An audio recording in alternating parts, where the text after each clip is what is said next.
guys, welcome back to the channel where we are covering NFT gaming. So we do have multiple titles that we're going to be covering over the next couple weeks, months, and years.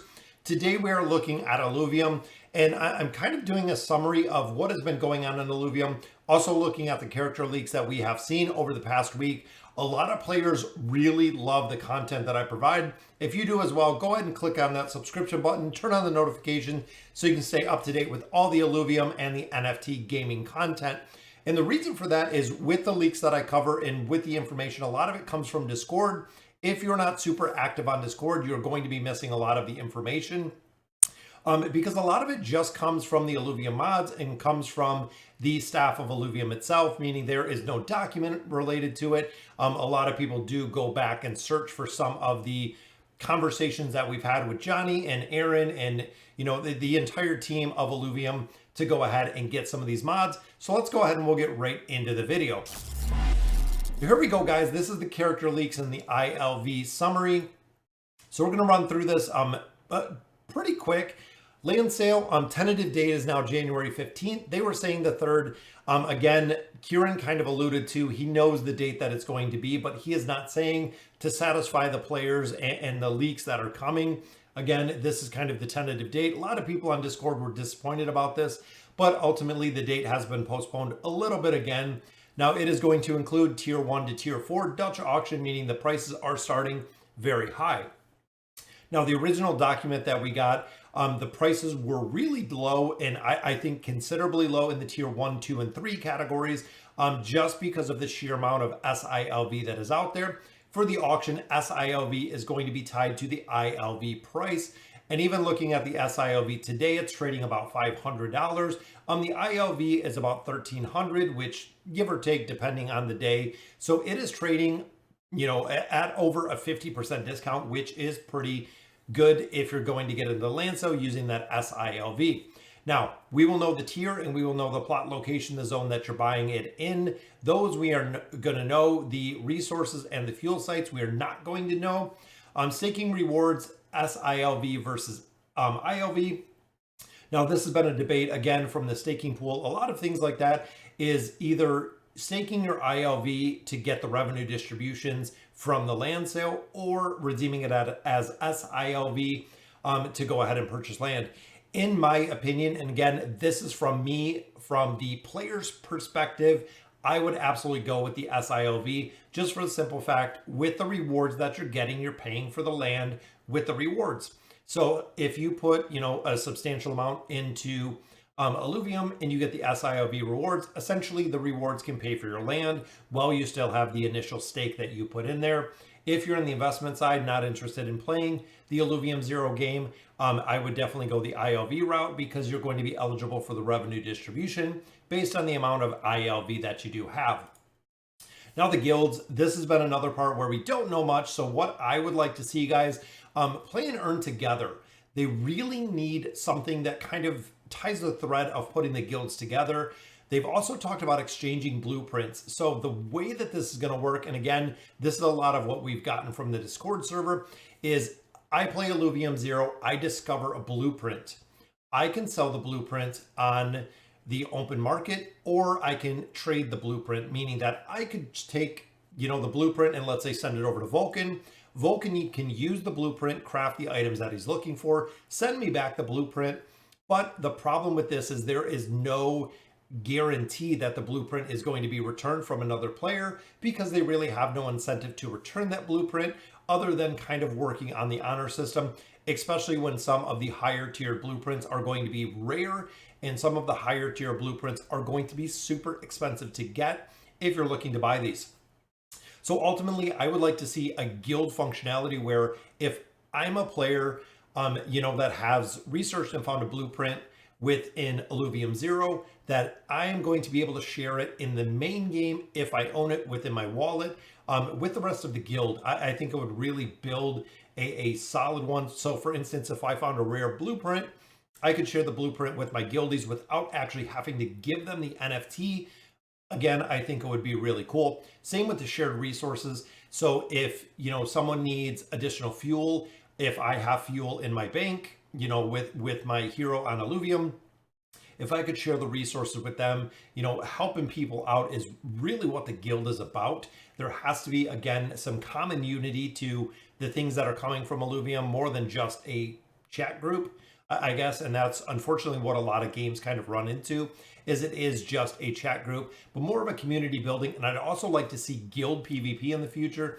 We know when it comes to the auto turn battler with your cards, the PvP aspect, the arena aspect of this is going to be huge.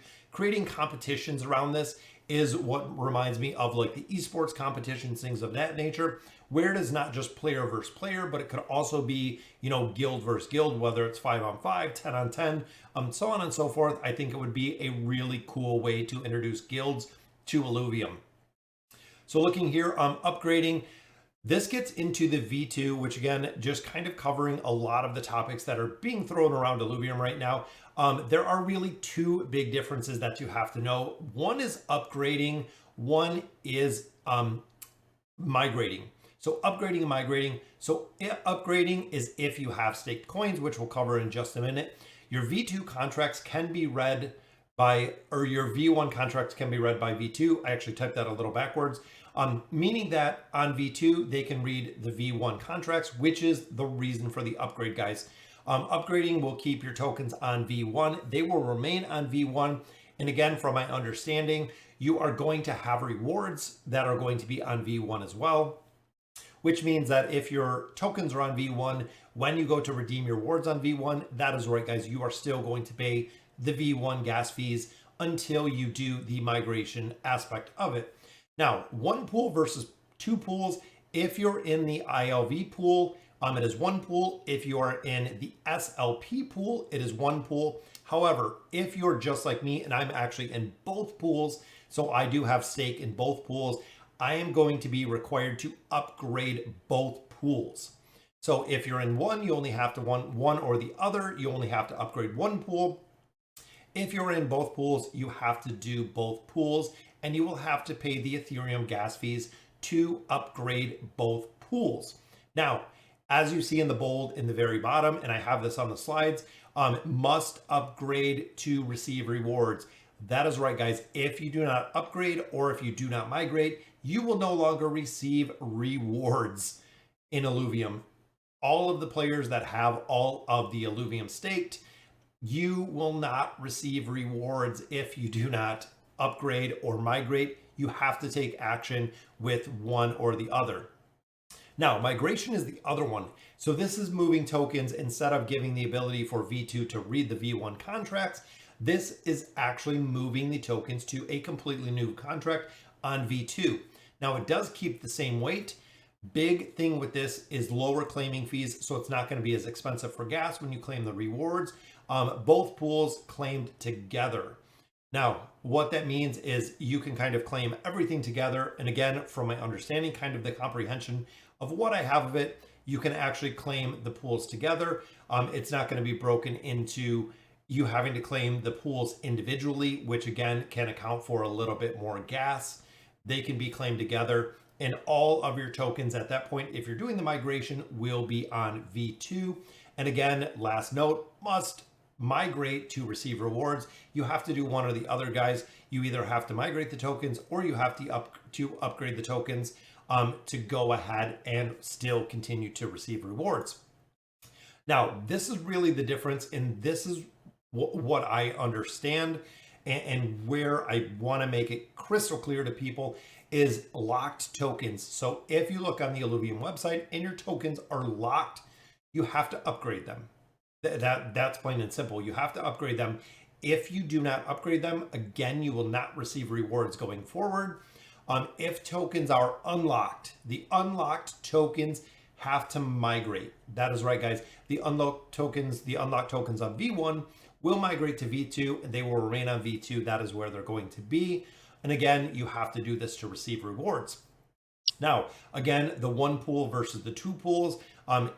Again, if you're upgrading, you have to do two separate transactions for each pools. And then again, if you do have the two pools, you have to make sure that you upgrade both pools. You can't upgrade one pool, you have to do both. And again, you have to pay ETH fees for both of them, for the ILV and the SLP pool, depending what you're in. So make sure you set aside and be really conscious when it comes to upgrading or when it comes to migrating because of the gas fees. So let's say, just a scenario on December 15th, the upgrading comes live. You have 2 weeks to upgrade.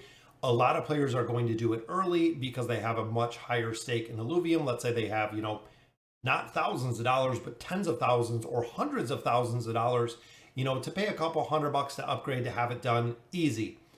Gas will go up on the Ethereum mainnet very, very quickly when a conversion like this happens, especially because we have, I believe, close to 2 billion. I think as this morning, it was like $1.9 billion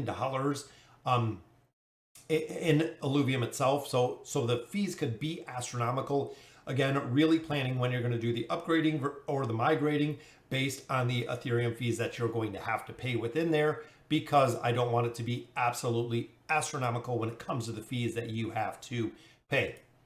Now, staking, some of the changes completely removed. So the flexible staking is completely removed, guys. You have to go 1 month minimum, meaning you're going to have to do 4 weeks. So if you're doing anything less, there is no flexible staking anymore. Is it going to affect the APYs? Absolutely, guys. Essentially, the way that I look at it, this could be a positive and it could be a negative.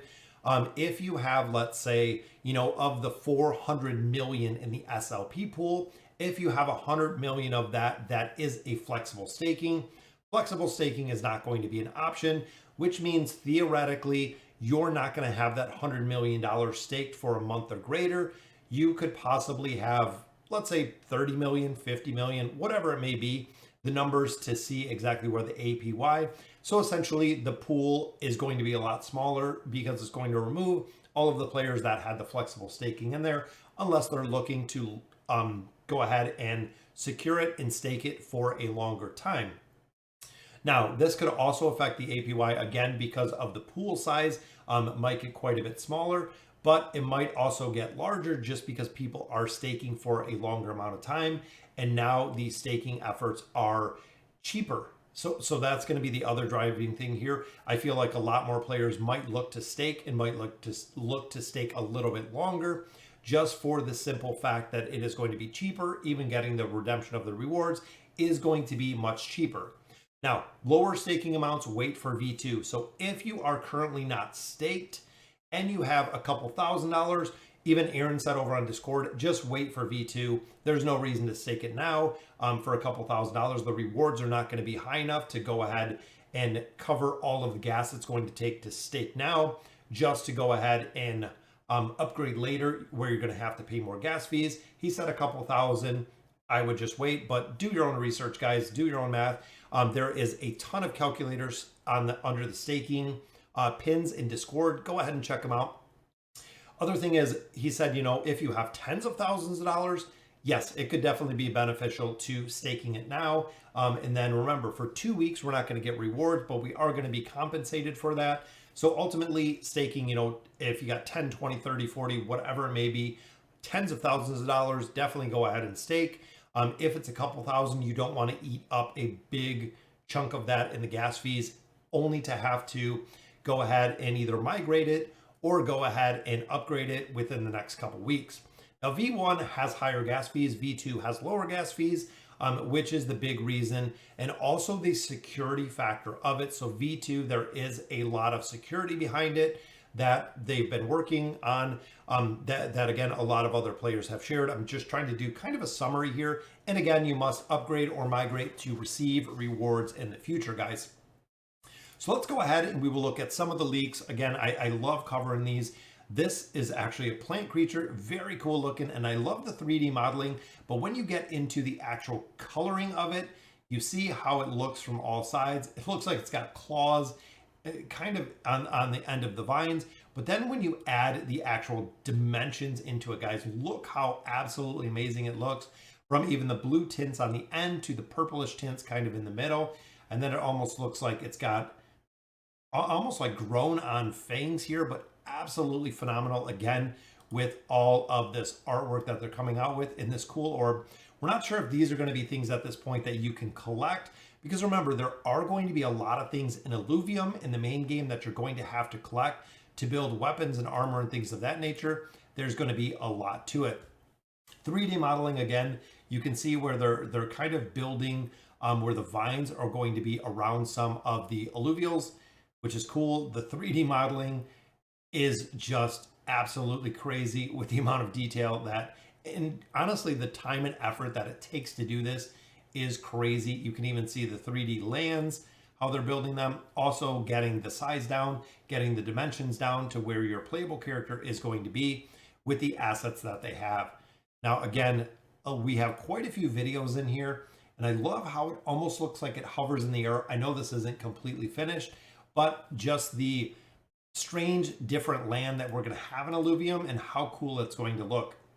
Now, I love the art. The concept art for this game is absolutely phenomenal. This is actually the Crimson Waste entrance. So you can see, guys, right here towards the back is kind of the playable character. You see Mozart as well, and there is some really cool lands. So you'll go through this tunnel going into Soka's garden.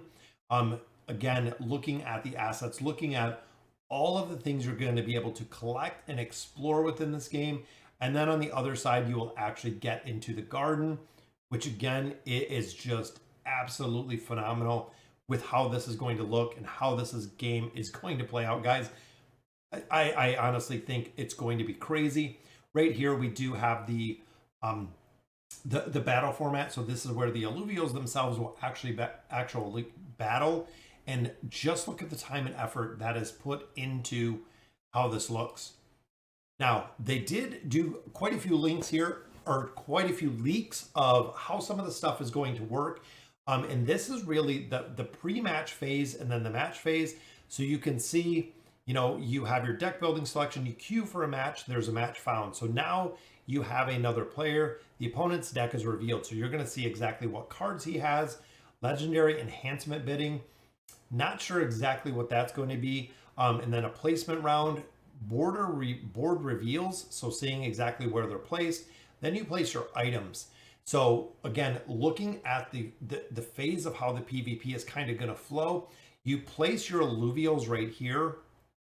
Then you see where the alluvials have been placed. So the board reveals.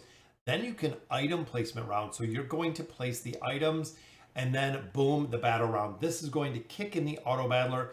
Did a player Obsidian lose all its health? Essentially, did the player die? Yes. The match ends. No.